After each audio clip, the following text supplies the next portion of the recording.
Hello, I'm Eric Snodgrass, and thank you for watching today's midday Western U.S. regional forecast video brought to you by Nutrien Ag Solutions. Well, I want to take you back over the last 2 weeks here and take a look at total accumulated precipitation on the left, and on the right we have percent of normal. And we can really very easily see how wet things have been especially across parts of California. Now, when you look at this, we often try to say, well, this is good. We've got this late season moisture that normally we'd be in our dry season now and we wouldn't expect it, but there are some problems with this, specifically with the heavier rainfall amounts that we've seen in parts of the Central Valley, specifically right here just to the east of San Francisco in San Joaquin County, which is right in through here. And the problem has been that county over the last 2 weeks has seen, in some places, over 2 inches of rainfall. And it couldn't have come at a worse time. You see, earlier this year we had a flash bloom. We had a really early rapid accumulation of some growing degree day units before it kind of turned back to a cooler pattern. And that had basically provided for what was going to be a record cherry harvest. But the rain came just as they were beginning that harvest, and it has destroyed so much of that crop. And so this is going to place a lot of stress on the cherry crop coming out of the Pacific Northwest later this year, and could have a major impact on grocers all over the country. So while the rainfall may be seen as a major benefit by some, to others it has been very, very problematic. In addition to that, look in parts of the West, look in parts of Montana here. Just over the last 3 days, with each one of these big systems curling up in the midsection of the country, we've had enough cold air in place that we've been packing some snow in here into the plains, the flat part of Montana, not just the mountains. So it's been a rough go there with crops. And also, we've picked up a lot of snow in the Sierra Nevada with this strong westerly flow. Now, I want to show you some numbers. Usually we don't look too closely at these once we're this far into May because they sometimes aren't representative of what we need to know, which is how much water is actually in the snow. But some of the reporting stations in the Sierra Nevada here are between, as you can see, 200 and 1300% of normal. And that's because that strong onshore flow has packed the mountains up with some late season snowfall. Now, I grabbed this. This was you had a clear day, part of the day yesterday along the west coast. So this is California here. You can see the Sierra Nevada mountains packed into here. Now, there is some cloud contamination in this, but a lot of what you see there that I circled, the white, is snow. Now, just to show you the difference a year can make, this was a year ago right now. So we only really had snow right in through here and not so much through the rest of the Sierra Nevada. So this is important. We've got a lot of snow packed up in those mountains. And our reservoirs are full. I'm going to keep showing you the updates here of our reservoirs throughout the season. And right now, there's not a single one that's not below its historical average. And so we're doing great on water to start the year in terms of our holding capacity. It's in our reservoirs, that's in the snowpack.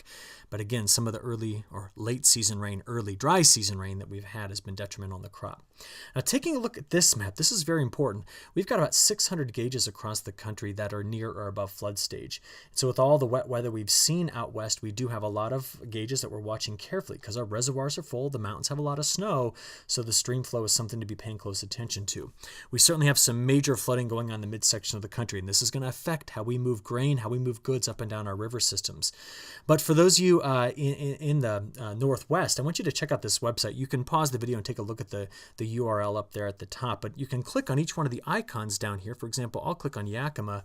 You can get an idea based here off the USGS what our teacup diagrams look like. So this basically shows you, because it kind of looks like a teacup here, how full the reservoirs are. I want you checking this all throughout the spring and summer. I'll check it with you just to keep an eye on what our reservoirs look like. And I've looked at all of them in the Pacific Northwest, and the vast majority of them look very good. So we're starting off our dry season with quite a bit of water.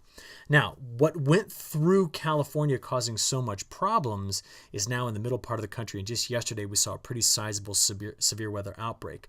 But what's causing this flow pattern, which over the last 48 hours, yes, brought a lot of rain here to California and parts of the Snake River Valley and parts of Washington and Oregon in sections, although much of the Columbia River Basin was free of this. It then moved out in the Central Plains, dumping a lot of rainfall. Some parts of Oklahoma and Kansas, they're picking up over 6 inches of rainfall. But in addition to that, it's been that flow pattern that has really prevented much of the Southwest from seeing what we saw a year ago. Remember, by this time last year, we were already picking up heat quickly. I mean, we were seeing 100-degree days. It was getting very warm here at the end of May.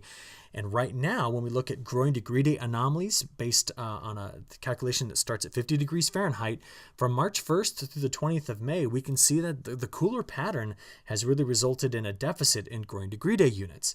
So that's an important thing to be seeing here across parts of the southwest. Now, the warmth we did get earlier in the month in the northwest has got them ahead. And the pattern as it will be changing will be an important one to be watching to see if we get back into a warmer regime. Certainly today, our all-hazards weather map looks very active east of the Rocky Mountains, but we're dealing with some more rainfall over the next week, some strong winds that'll be down here in parts of Southern California. You'll see those in a few minutes. We do have winter weather advisories stretching up into this region. So we are just not done with this strong pattern that's coming out of the Pacific Ocean. And so let's talk about it. It is changing a bit in amplitude. You can see here we have this big ridge that's building into the Gulf of Alaska, but right now it still digs into a sizable trough that moves into the middle part of the country. So this will be the trajectory of our storm systems in the coming days after we get out of the current system that's moving through right now, which is really just sitting and spinning on this broader trough that's sitting out here in the western United States.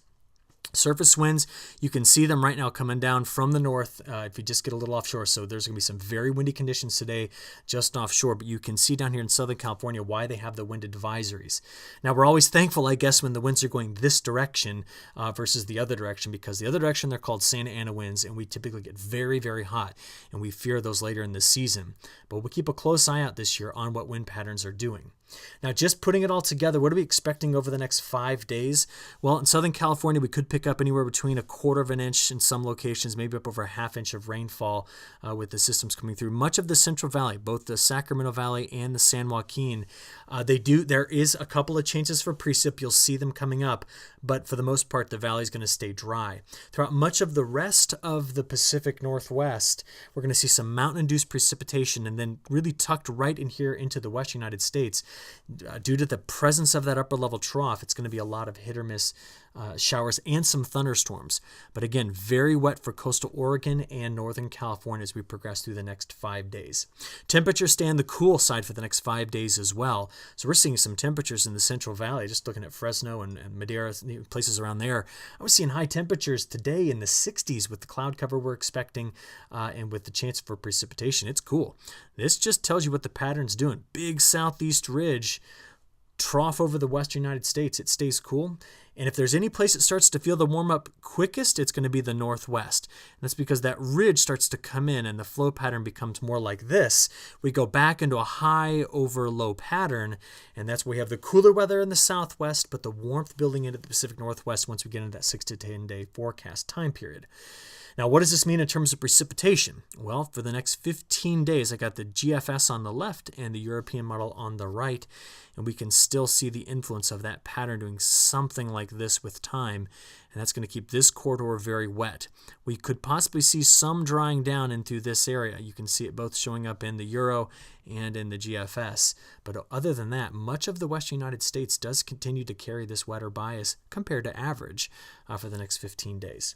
In terms of severe weather, while much of the attention is going to be on the system that's moving through the central United States, just know that because of that upper level trough, you're going to see it in a few minutes as the air kind of spirals in it in a counterclockwise fashion. We do have a risk for thunderstorms out in the Intermountain West, even getting in parts of California, Oregon, and southern Idaho.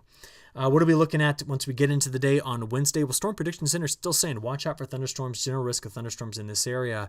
And because that flow pattern by the time we get into Thursday really just doesn't calm down, it does something like this, we're still dealing with that risk of showers and thunderstorms, mainly mountain-induced out here, but some locally heavy rainfall amounts. Let me show you what I'm talking about. As I click play, you can see the flow coming in on shore here, and you can also see the trough digging south with time. And because it just sits there and spins and doesn't go away, well, what do we see? We just see here in the Intermountain West quite a bit of rainfall. It does try to sneak into the Central Valley. It certainly gets wet down here in Southern California. Like I said, we may be picking up 1/4 of an inch of rain or more down here around LA. But overall, this is a wet pattern for the Intermountain West. Montana, you certainly have to deal with this as well. Look at this. See the shield of precip coming up into here, picking up more rainfall. And if there's a place that kind of skirts and gets away from it, it might be this section here of the Columbia River Basin, kind of missing out on the precip moving forward. What's the European model say for our next 10 days? Well, you can already start to see the influence of that flow pattern, okay? See the big high pressure center sitting right there, a 1028 high in this area. And so you're going to see systems having to go around it and to the north of it. So as we click play on this, let's just kind of pause and step you back there for a moment. Here's the inclement weather throughout the day on Tuesday. Remember, we saw that sliding down inside that trough, there it is. I've got you out on Tuesday into Wednesday, and you can just see the rebuilding of the big ridge out over the Pacific Ocean, which means systems come in from the northwest rather than straight from the west. But as I continue to play forward, the fact that the flow pattern is doing this is just keeping this region very active with precipitation as we move forward in the forecast. So you're going to look at your local forecast and see multiple chances of rain with higher elevation snow as we progress through the next, week plus. Things do begin to shift as we get out to the end of May, and we'll talk about that in a few seconds. But it does appear as though Southern California may hang on to its cooler bias for quite some time. Now, what do I mean by that? Well, let me click play here on the upper level flow pattern. So what do we see here as time goes on? Well, let me pause it right there and just take you back a hair.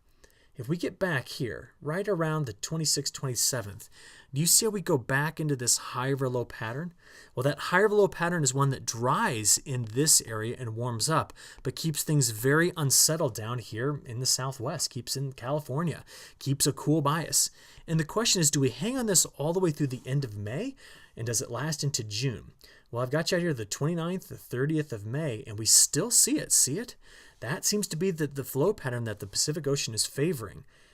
And it may not be until we get into maybe the middle of May before I start to see a significant breakdown here. Even at this point, you can still see the height lines are dipping here in California. And as a consequence, that is not ridging. That is not a scorching start to, our summer months here. And it's important to see that even when we look out farther. I mean, check it out. This has now got you out to middle of June.